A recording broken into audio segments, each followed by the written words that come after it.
ખરેખર સરદાર પટેલે અને મહાત્મા ગાંધીજીએ જે ગુજરાતનું સપનું જોયું હતું, ખરેખર એ દિશામાં આપણે જઈએ છીએ, કંઈક અલગ દિશામાં જઈએ છીએ. આ ચિંતન કરવા જેવો વિષય છે. જ્યારે આંકડાઓ તપાસવામાં આવ્યા તો ખબર પડી છેલ્લા 3 વર્ષમાં 25,000 કરતાં વધારે લોકોએ, ગુજરાતીઓએ આત્મહત્યા કરી છે. કે આજે ગુજરાત કઈ દિશામાં જાય છે, ખરેખર ચિંતન કરવાનો વિષય છે. તમામ પાર્ટીઓએ સાથે મળીને ચિંતન કરવું જોઈએ અને આત્મહત્યાના આંકડા કેમ કરીને ઓછા કરી શકાય આ માટે વિચારવું જોઈએ.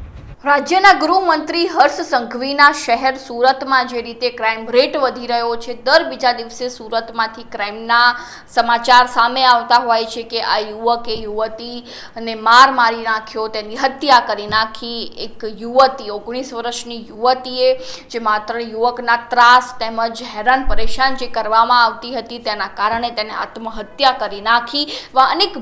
અનેક ગુનાઓ જે છે તે સુરતમાં બની રહ્યા છે અને તે વચ્ચે હવે રાજુ કરપડાએ હુંકાર ધર્યો છે કે જે સરકાર માત્ર ચેલેન્જની રાજનીતિ કરી રહી છે તેને સાઈડ પર મૂકીને ખરેખર આજે ગુનાઓ વધી રહ્યા છે તેના ઉપર કાર્ય કરવું જોઈએ. આ મુદ્દા અંગે ચર્ચા કરીશું આજે આ વિડીયોમાં. નમસ્કાર, લાઈવ 24 ન્યૂઝની સાથે હું છું મિક્ષુ ઠક્કર.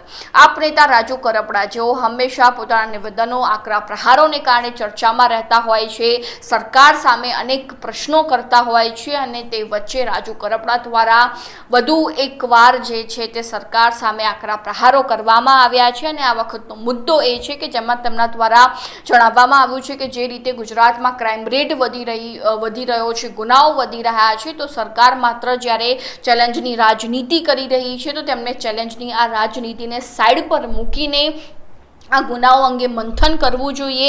આ ક્રાઇમ રેટ કેવી રીતે ઓછો કરવો ગુજરાતમાં તે અંગેની ચર્ચાઓ કરવી જોઈએ, તે અંગેના પ્રયત્નો કરવા જોઈએ. તો આ મુદ્દે રાજુ કરપડા દ્વારા શું જણાવવામાં આવ્યું, સીધા તેમની પાસેથી જ સાંભળીએ. નમસ્કાર, હું આપનો રાજુ કરપડા. હાલ જે ગુજરાતના આત્મહત્યાના આંકડાઓ જે વધી રહ્યા છે, કાયદો વ્યવસ્થા ગુજરાતની કથળી રહી છે, ખરેખર એક ચિંતાજનક બાબત છે. સરદાર પટેલ અને મહાત્મા ગાંધીજીના ગુજરાતમાં ક્યારેય આ ઘટનાઓ સ્વીકાર્ય નથી. ખરેખર સરદાર પટેલે અને મહાત્મા ગાંધીજીએ જે ગુજરાતનું સપનું જોયું હતું, ખરેખર એ દિશામાં આપણે જઈએ છીએ, કંઈક અલગ દિશામાં જઈએ છીએ. આ ચિંતન કરવા જેવો વિષય છે. જ્યારે આંકડાઓ તપાસવામાં આવ્યા તો ખબર પડી છેલ્લા 3 વર્ષમાં 25,000 કરતાં વધારે લોકોએ, ગુજરાતીઓએ આત્મહત્યા કરી છે. ક્યાંક ને ક્યાંક 2 વર્ષની અંદર 42 પરિવારોએ સામૂહિક આત્મહત્યા કરી છે. એટલે કે ગુજરાતની અંદર આત્મહત્યાનો આંકડો જે વધતો જાય છે એ જ પ્રમાણે કાયદો વ્યવસ્થા કથળી ગઈ છે, હત્યાઓનો આંકડો પણ વધતો જાય છે. તો જવાબદાર કોણ? જે લોકો ચેલેન્જની રાજનીતિઓ કરવા આવ્યા છે, જે લોકો મીડિયા સામે આવીને સરકારની જવાબદારીઓ જે હતી એમાંથી છટકી અને ક્યાંક ને ક્યાંક ગુજરાતને, દેશને વિશ્વગુરુ બનાવવાના જે લોકો સપનાઓ બતાવી રહ્યા છે એને ટકોર કરીએ છીએ કે આજે ગુજરાત કઈ દિશામાં જાય છે, ખરેખર ચિંતન કરવાનો વિષય છે. તમામ પાર્ટીઓએ સાથે મળીને ચિંતન કરવું જોઈએ અને આત્મહત્યાના આંકડા કેમ કરીને ઓછા કરી શકાય આ માટે વિચારવું જોઈએ. આજે પરિસ્થિતિ એ છે, સુરતની અંદર બ્લેકમેલિંગના કારણે એક દીકરી પોતાનું જીવન ટૂંકાવે છે. બગોદરામાં વ્યાજખોરોના કારણે, આર્થિક સંકળામણના કારણે એક પરિવારના 5 સભ્યો આત્મહત્યા કરે છે. ભૂતકાળમાં રાજકોટમાં પણ સામૂહિક આત્મહત્યા કલેક્ટર ઓફિસમાં થઈ છે.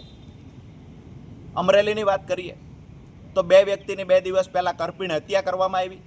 એટલે ક્યાંક ને ક્યાંક કાયદો વ્યવસ્થા તો કથળી ગયા છે, વ્યાજખોરો માથાભારે બની ગયા છે, વ્યાજખોરોનો આતંક વધી ગયો છે, ખંડણીખોરોનો આતંક વધ્યો છે. જે લોકો શાંતિથી જીવન જીવવું છે આ લોકો આજે ગુજરાત છોડી રહ્યા છે, જે ગુજરાતી તરીકે સૌથી દુઃખદ બાબત છે, નિંદનીય બાબત છે. આવનાર સમયમાં સરકાર ખરેખર ચિંતન કરે, ક્યાં સરકારની ક્ષતિઓ રહી છે, ક્યાં ભૂલો રહી છે, આ ભૂલ સુધારવાના પ્રયત્ન કરે અને ગુજરાતને બચાવવા માટે સરકાર આગળ વધે. આભાર.